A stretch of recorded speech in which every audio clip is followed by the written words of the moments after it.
కోరుతా ఉన్నా. ఆ ప్రెస్ గ్యాలరీలో ఎవరు కూడా ఉండదు, దయచేసి వాళ్ళందరూ కూడా బయటకు పంపించండి.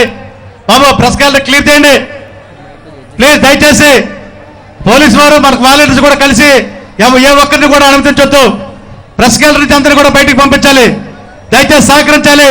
మీరందరూ కూడా కూర్చోవాలి, ఎవరు ఏ ఒక్కరు కూడా నిలబడొద్దు.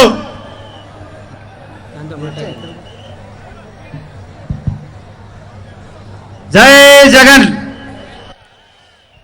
ఈనాటి కార్యక్రమానికి సభాధ్యక్షులు వైఎస్ఆర్ కాంగ్రెస్ పార్టీ జిల్లా అధ్యక్షులు విశాఖ రైల్వే జోన్ విశేషంగా కృషి చేసినటువంటి సోదరు శ్రీ అమర్నాథ్ గారు ఈరోజు ఈ కార్యక్రమానికి జయ ఆంధ్రప్రదేశ్ సాధన మేరకు వచ్చేసినటువంటి గౌరవనీయులు మన ప్రీతమ నాయకులు రాష్ట్ర వైఎస్ఆర్ కాంగ్రెస్ అధ్యక్షులు పెద్దలు జగనన్న గారికి, ఈ కార్యక్రమంలో పాల్గొన్నటువంటి పెద్దలు రాష్ట్ర వైఎస్ఆర్ కాంగ్రెస్ పార్టీ ప్రధాన కార్యదర్శి రాజ్యసభ సభ్యులు మన విశాఖ ముద్దుబిడ్డైనటువంటి శ్రీ విజయసాయిరెడ్డి గారికి, వేదికపై ఆశించినటువంటి పెద్దలకు, శాసనసభ్యులకు, మాజీ శాసనసభ్యులకు, కోఆర్డినేటర్స్కు, మాజీ మంత్రివర్గ అందరికీ ముందుగా హృదయపూర్వక అభినందనలు.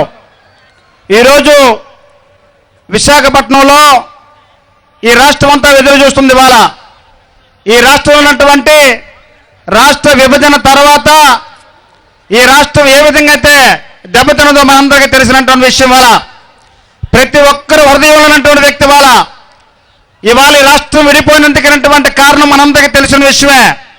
ఒకే ఒక వ్యక్తి బ్రతుకున్నట్లయితే ఈ రాష్ట్రానికి గతి పట్టుదలైనటువంటి ప్రతి ఒక్కరు ఉన్నటువంటి మాట. ఆ ఒక్క వ్యక్తి ఎవరంటే డాక్టర్ వైఎస్ రాజశేఖర రెడ్డి గారు అని చేసుకోవడం మీకు మనం చేస్తున్న వాళ్ళు. ఇవాళ రాజశేఖర రెడ్డి గారు ఈ రాష్ట్రాన్ని భారతదేశంలోనే అత్యున్నటువంటి స్థానానికి తీసుకున్నటువంటి గొప్ప వ్యక్తి అని ఉంటే రాజశేఖర రెడ్డి గారు తప్ప మరెవరూ లేరు, రారు, పుట్టరని చెప్పుకోవడం మీకు మనం చేస్తున్న వాళ్ళు. ఇవాళ రాజశేఖర రెడ్డి గారి పేరు చెప్తే ఇవాళ విశాఖపట్నానికి కూడా ఇదే వేదిక మీద అనేటువంటి పెద్దలు ముఖ్యమంత్రి మాట్లాడారు, ప్రధానమంత్రి మాట్లాడారు.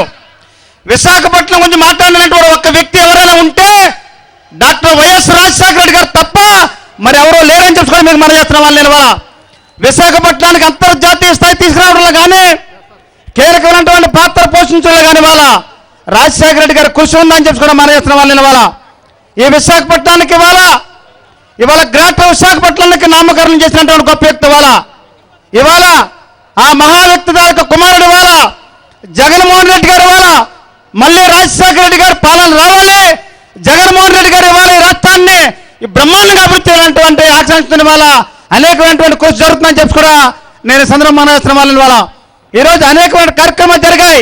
మన పక్కన ఉన్నటువంటి స్టీల్ ప్లాంట్ కానీ, బిఎస్పీ కానీ, షిప్ యార్డ్ కానీ ఏ ప్రాంతాన్ని చూసినప్పుడు కూడా రాజశేఖర రెడ్డి గారు తప్ప మరెవరూ లేనటువంటి మాట. ఇవాళ స్టీల్ ప్లాంట్ 3.3 మిలియన్ టన్నుల నుంచి 6.3 మిలియన్ టన్నులు తీసుకెళ్ళినటువంటి 12,500 కోట్లు పెంచినటువంటి గొప్ప వ్యక్తి ఇవాళ అశేఖమైనటువంటి కృషి చేసినటువంటి గొప్ప వ్యక్తి మన రాజశేఖర రెడ్డి గారు ఈ సందర్భంగా మీ అందరికీ మనం చేసుకుంటూ థ్యాంక్ యూ వెరీ మచ్.